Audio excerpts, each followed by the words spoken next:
নমস্কার, S Bangla news online খবর সব দেখাবো আমরা।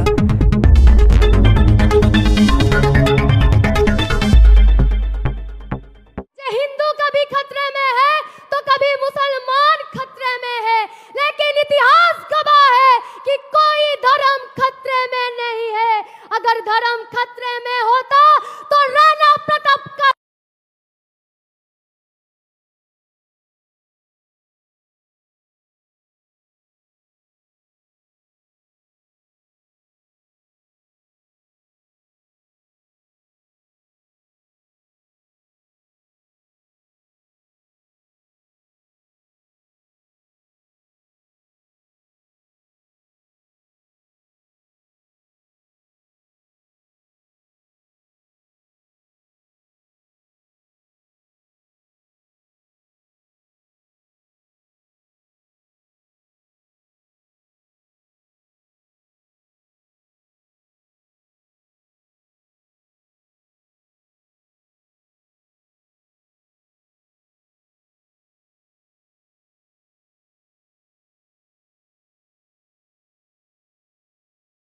অভিষেক বন্দ্যোপাধ্যায় স্বাগতম স্বাগতম স্বাগতম। আমাদের সর্বভারতীয় সাধারণ সম্পাদক অভিষেক বন্দ্যোপাধ্যায় তিনি শহীদদের বেদিতে মাল্যদান করছেন।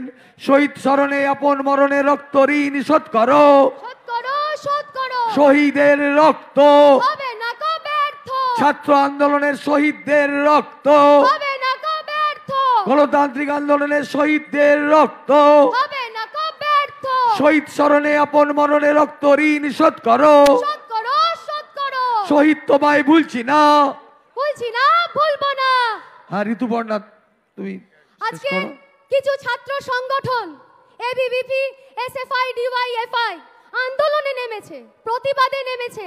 হাতে কি নিয়ে নেমেছে? এক হাতে তাদের সংগঠনের পতাকা, আর এক হাতে লাঠি। তারা কখনো দেখা যাচ্ছে ব্যারিকেড ভাঙছে, কখনো পুলিশের ওপর চড়াও হচ্ছে, কখনো সাধারণ মানুষের ওপর চড়াও হচ্ছে, কখনো দেখা যাচ্ছে একজন মহিলা পুলিশ কর্মী তার চোখে আঘাত করে রক্ত বার করে দিচ্ছে, হাতের রক্ত মাখা থাকছে।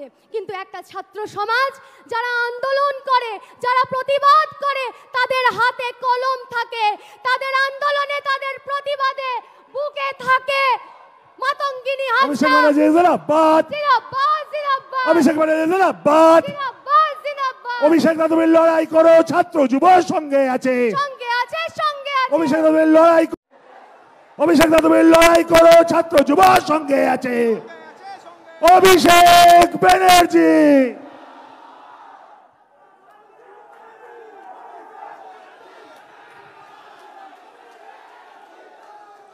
নমস্কার।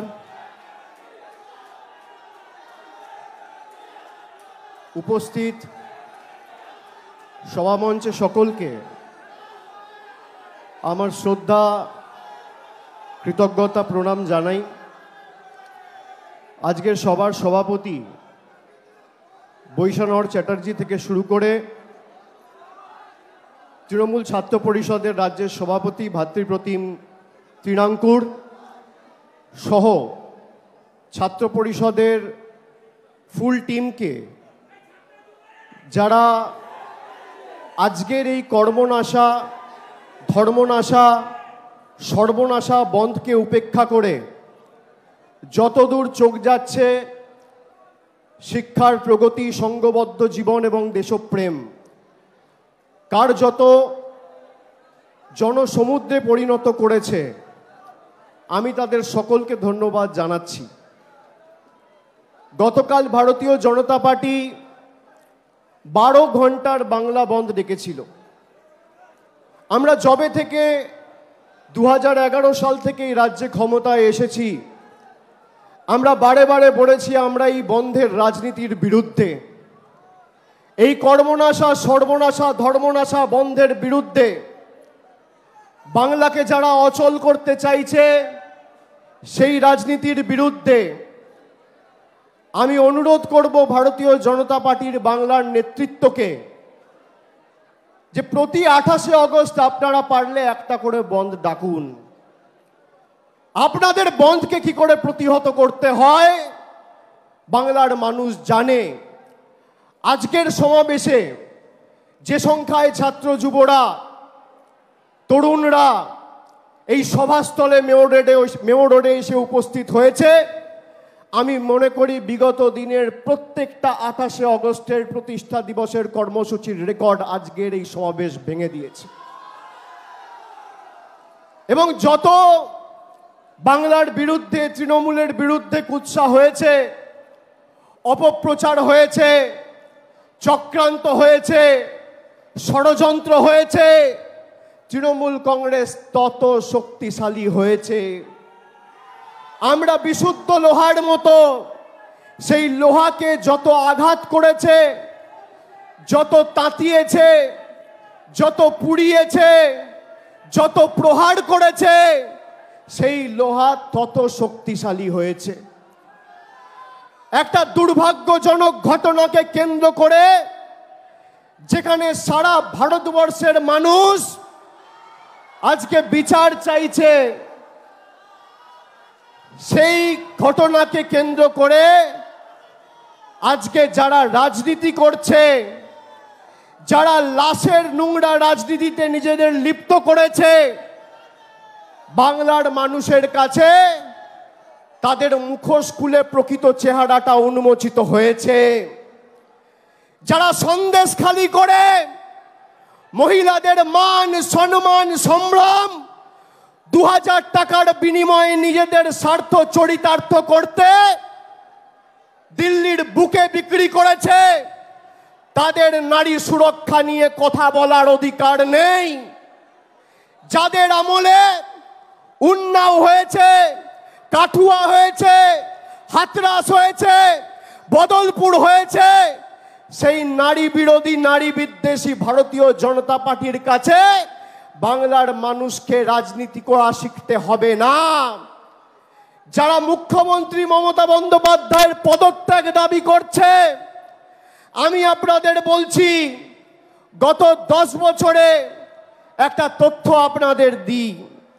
গত 10 বছরে সব থেকে বেশি মহিলাদের বিরুদ্ধে ক্রাইম, অর্থাৎ মহিলাদের বিরুদ্ধে অত্যাচার, অন্যায়ের ঘটনা সব থেকে বেশি কোনো রাজ্যে যদি ঘটে থাকে, এনসিআরবির তথ্য অনুযায়ী সে রাজ্যের নাম হচ্ছে উত্তরপ্রদেশ। 2 নম্বর জায়গায় মধ্যপ্রদেশ, 3 নম্বর জায়গায় রাজস্থান, 4 নম্বর জায়গায় মহারাষ্ট্র।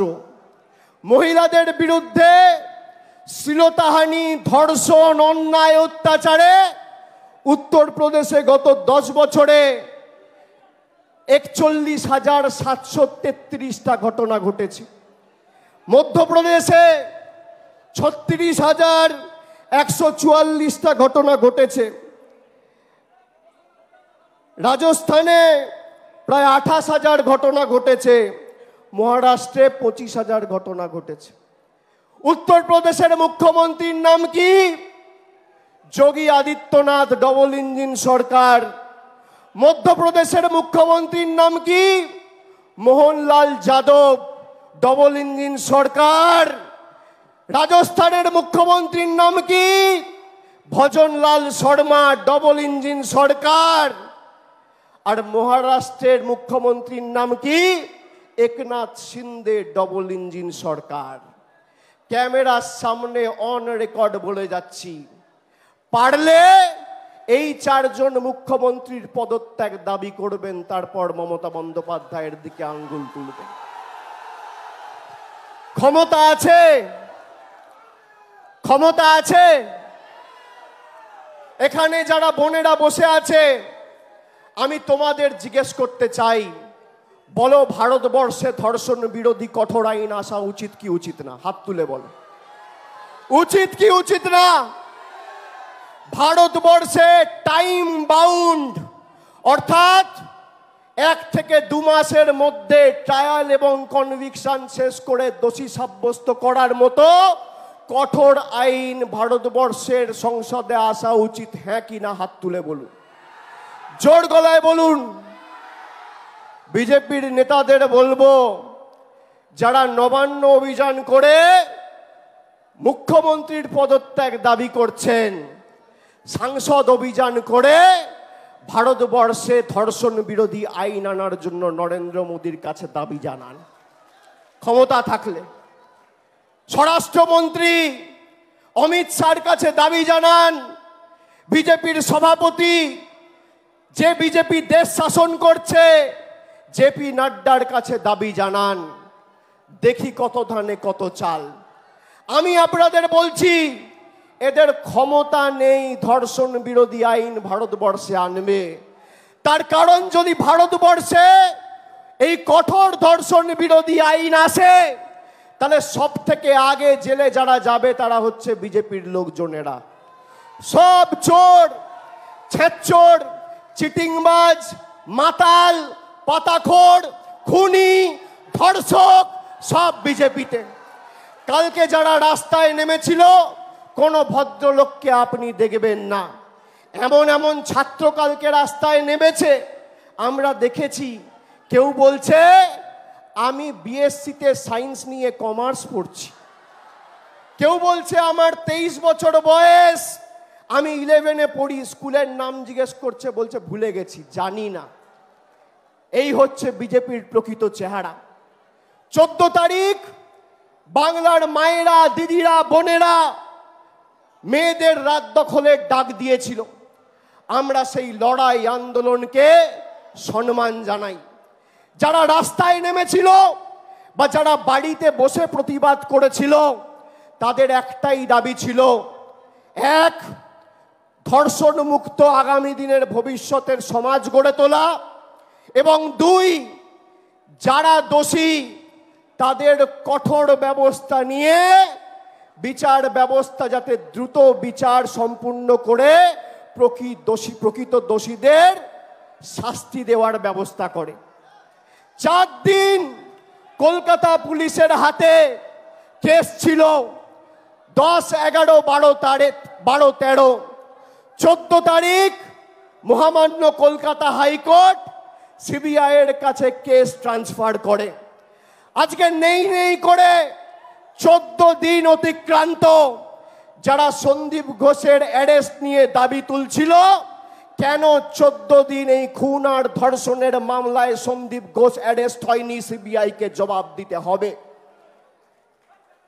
যারা একটা মৃত্যু নিয়ে রাজনীতি করে, শকুনের মতো সাধারণ মানুষ বলছে বিচার চাই, আমরা সবাই বলছি বিচার চাই। আমরা চাই প্রকৃত দোষীরা শাস্তি পাক, আর বিজেপি বলছে মুখ্যমন্ত্রীর পদত্যাগ চাই। তারা ভাবছে কি, তাদের মনের সুপ্ত বাসনা 2021-এ হেরেছে, 16-এ হেরেছে, 18-র পঞ্চায়েতে হেরেছে, 19-এর লোকসভায় হেরেছে, 23-এর পঞ্চায়েতে হেরেছে, 22-এর পুরসভায় হেরেছে, 24-এর লোকসভায় গোহারা হেরে লেজে গোবরে করেছে বাংলার মানুষ। ক্ষোভের বহিঃপ্রকাশ করতে আর বাংলাকে অশান্ত করার জন্য ইট পাটকেল ঢিল ছুড়ে কালকে পুলিশকে আক্রমণ করেছে। পুলিশ যে সংযমের পরিচয় দিয়েছে, এটাই প্রমাণ করে যে বাংলা উত্তরপ্রদেশ আর গুজরাট নয়, বাংলা মণিপুর নয়।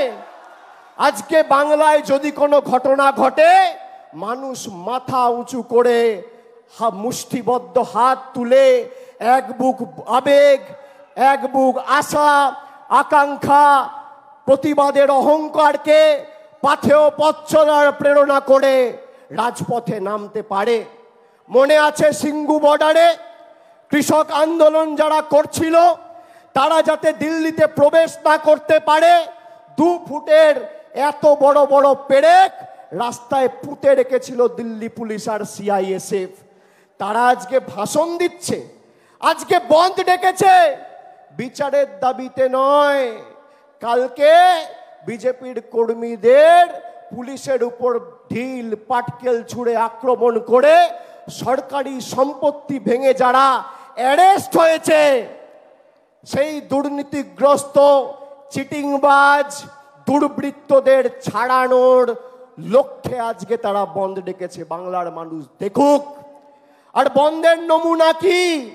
আমি সংবাদ মাধ্যমের বন্ধুরা আছে, আমি সংবাদ মাধ্যমের বন্ধুদের বলবো, আজকে স্টেজের ছবিটা দেখাবেন না, একদিকে কলম করুন বিজেপির ডাকা 12 ঘন্টার বাংলা বন্ধ, আর একদিকে এই ছবিটা দেখান, মানুষ দেখুক কত ধানে কত চাল। কারা আমাদের শেখাবে? নারী সুরক্ষার কথা আমাদের বিজেপির কাছে শিখতে হবে। যে বিজেপির সরকার মণিপুরে 2 জনজাতি মূলবাসী মহিলাকে বিভক্ত করে রাস্তায় হাঁটিয়েছিল, সেই মণিপুরের মুখ্যমন্ত্রী এখনো পদত্যাগ করেনি। শুভেন্দু অধিকারী, দিলীপ ঘোষ আর সুকান্ত মজুমদারকে বলবো, যদি বিবেক থাকে আর বুকের পাটা থাকে, বীরেন সিং এর পদত্যাগ দাবি করুন, যোগী আদিত্যনাথের পদত্যাগ দাবি করুন। লজ্জা লাগে না? যাদের আমলে হাতরাস হয়েছে, যাদের আমলে উন্নাও হয়েছে, যাদের আমলে কাটুয়া হয়েছে, বদলপুর হয়েছে, আমি আপনাদের একটা কথা দিয়ে যাচ্ছি, আজকে এই আন্দোলন আমরা দিল্লি অবধি নিয়ে যাব। আমি কথা দিয়ে কথা রাখার ছেলে। শুরু তুমি করেছো, শেষ আমরা করব।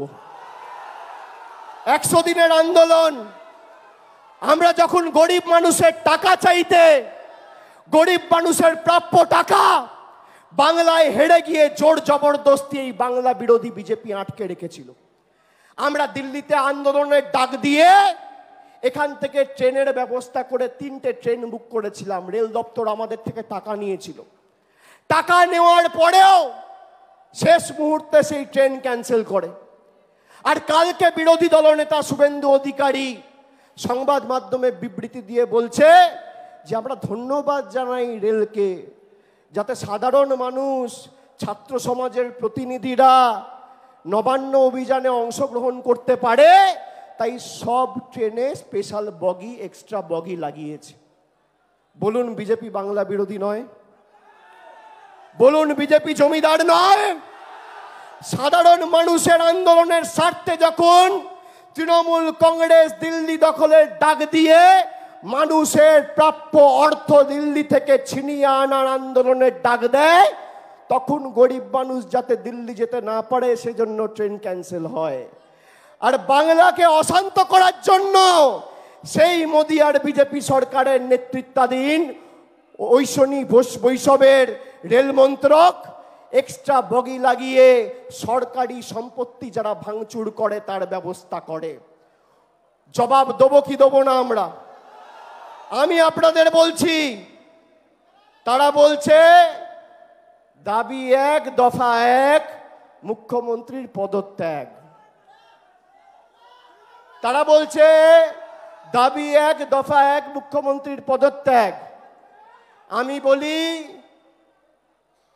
দাবি 1, দফা 1, ধর্ষণ বিরোধী আইন। আগামী দিন তৃণমূল কংগ্রেস দিল্লির সরকার এবং কেন্দ্রের সরকারকে আগামী দিন যাতে এই সরকার ধর্ষণ বিরোধী আইন আনে। আপনি বলুন আমাকে, রাতারাতি এই সরকার নোটবন্দি করতে পারে, তাহলে ধর্ষণ বিরোধী আইন আসে না কেন? রাতারাতি এই সরকার লকডাউন করতে পারে, তাহলে ধর্ষণ বিরোধী আইন আসে না কেন? রাতারাতি এই সরকার অর্ডিন্যান্স এনে দিল্লির নির্বাচিত সরকারের ক্ষমতা কুক্ষিগত করে নিজের কাছে রেখে দিতে পারে, তাহলে ধর্ষণ বিরোধী আইন আসে না কেন? আমরা চাই যারা এই নারকীয় বর্বর ঘটনার সাথে যুক্ত, তাদের সমাজে থাকার অধিকার নেই। 9 তারিখ ঘটনা ঘটেছে, 10 তারিখ রাজ্যের মুখ্যমন্ত্রী বিবৃতি দিয়ে বলেছে যে এই কেস যদি চায় সিবিআই নিতে পারে, আমরা চাই বিচার হোক, সুবিচার হোক। আজকে 14 দিন সিবিআই তদন্ত করছে। সারদার তদন্তে 10 বছর হয়েছে, এখনো ফাইনাল চার্জশিট জমা পড়েনি। ট্রায়াল তো ভুলে যান। যত তদন্ত হচ্ছে, রবীন্দ্রনাথ ঠাকুরের নোবেল পুরস্কার থেকে শুরু করে জ্ঞানেশ্বরী এক্সপ্রেস থেকে শুরু করে যত তদন্ত, একটারও কোনো সুরাহা হয়নি। 2 বছর ধরে আজকে শিক্ষামন্ত্রী জেলে, তথাকথিত আগের যে শিক্ষামন্ত্রী ছিল আমাদের দলের প্রাক্তন মহাসচিব পার্থ চ্যাটার্জি জেলে। কি বিচার হয়েছে? যারা রাস্তায় বসে মেধাযুক্তরা আন্দোলন করেছে, লড়াই করেছে, বিচার ব্যবস্থার একাংশকে কাজে লাগিয়ে বিজেপি খালি তৃণমূল কংগ্রেসকে দুর্বল এবং ভারতবর্ষের বুকে বাংলাকে কলুষিত এবং কালিমালিপ্ত করার জন্য ইডি সিবিআইকে ব্যবহার করেছে। আজকে বিচার হয়নি। আমি আপনাদের বলছি, বিচার তবেই হবে যদি আইন আসে। আরেকবার আপনারা জোর গলায় বলুন, পিছনে যারা আছে মাইকের আওয়াজ যত দূর যাচ্ছে, আমরা চাই যারা এই ঘটনার সাথে যুক্ত, সে যে কোনো রাজনৈতিক দল হোক, কঠোর থেকে কঠোরতম শাস্তি হোক। কিন্তু তার সাথে এই ঘটনার যাতে ভূভারতে কোনোদিন পুনরাবৃত্তি না হয়, আজকে আমাদের যেটা দরকার সেটা হচ্ছে ধর্ষণ বিরোধী টাইম বাউন্ড আইন। এই আইন যদি আগামী 3-4 মাসের মধ্যে ভারতবর্ষের কেন্দ্রের সরকার প্রণয়ন না করে, তাহলে দিল্লিতে বৃহত্তর আন্দোলন তৃণমূল কংগ্রেস গড়বে, বৃহত্তর আন্দোলন গড়বে। আর মানুষ যদি রাস্তায় নামে, কেউ আটকাতে পারবে না। মানুষ রাস্তায় নেমেছিল, 100 দিনের টাকা আপনারা পেয়েছেন, কেন্দ্রের সরকার দেয়নি, আমাদের মামাটি মানুষের সরকার, আমাদের জনদরদি মুখ্যমন্ত্রী দিয়েছে। মানুষ রাস্তায় নেমেছিল, নবজোয়ারের মাধ্যমে আমরা পঞ্চায়েতগুলো নতুন করে গঠন করে যোগ্যদের সুযোগ দিয়েছি কাজ করার। মানুষ রাস্তায় নেমেছিল, আবাসের টাকা কেন্দ্র সরকার বন্ধ করে রেখেছে, আমাদের সরকার কথা দিয়েছে, মুখ্যমন্ত্রী কথা দিয়েছে 31শে ডিসেম্বরের মধ্যে যাদের আবাস প্লাসের প্রথম তালিকায় নাম ছিল, কিস্তির প্রথম টাকাটা 31শে ডিসেম্বর 2024-এর আগে চলে যাবে, কেন্দ্র সরকার দিক আর না দিক। এটাই পার্থক্য। এখানে অনেক বর্ষিয়ান সাংসদেরা আছে। আমি আপনাদের বলছি, আমরা কেন্দ্রকে দলগতভাবে চিঠি লিখব। আমাদের রাজ্যের মুখ্যমন্ত্রী ইতিমধ্যেই চিঠি লিখেছে। আমরা দলগতভাবে চিঠি লিখব। আমরা সবাইকে অনুরোধ করছি, দলমত নির্বিশেষে, আপনি সিপিএম হোক, তৃণমূল হন, কংগ্রেস হন, বিজেপি হন, রাজনীতির সাথে যুক্ত থাকুন না থাকুন, সমাজে যদি পরিবর্তন আনতে হয় এবং এই নৃশংস ঘটনার যাতে পুনরাবৃত্তি না হয় আমাদের সুনিশ্চিত করতে হয়, আমাদের চাই ধর্ষণ বিরোধী কঠোর আইন।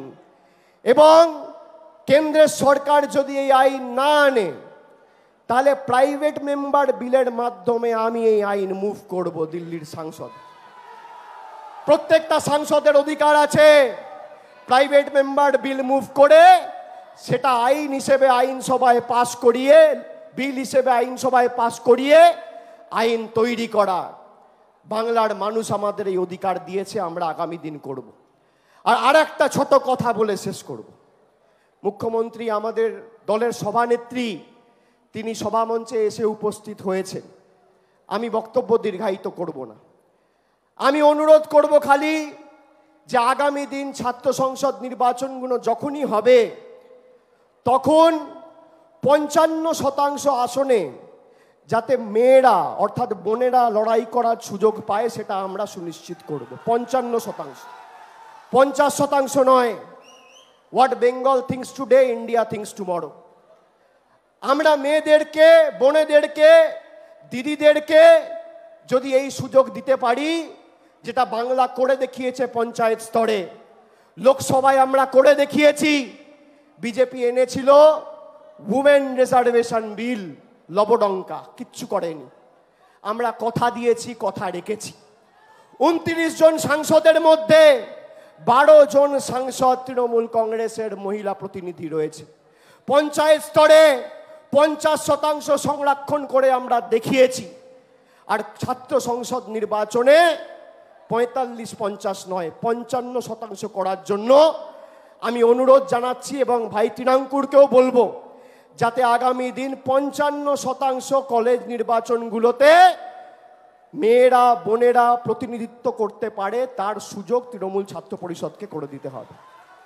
আমি এটুকু বলে সবাইকে আরেকবার ধন্যবাদ জানিয়ে, কৃতজ্ঞতা জানিয়ে, প্রণাম জানিয়ে, শ্রদ্ধা জানিয়ে, সমবয়সীদের ভালোবাসা শুভেচ্ছা জানিয়ে আমার বক্তব্য শেষ করছি। জয় হিন্দ, বন্দে মাতরম, জয় বাংলা। ধন্যবাদ।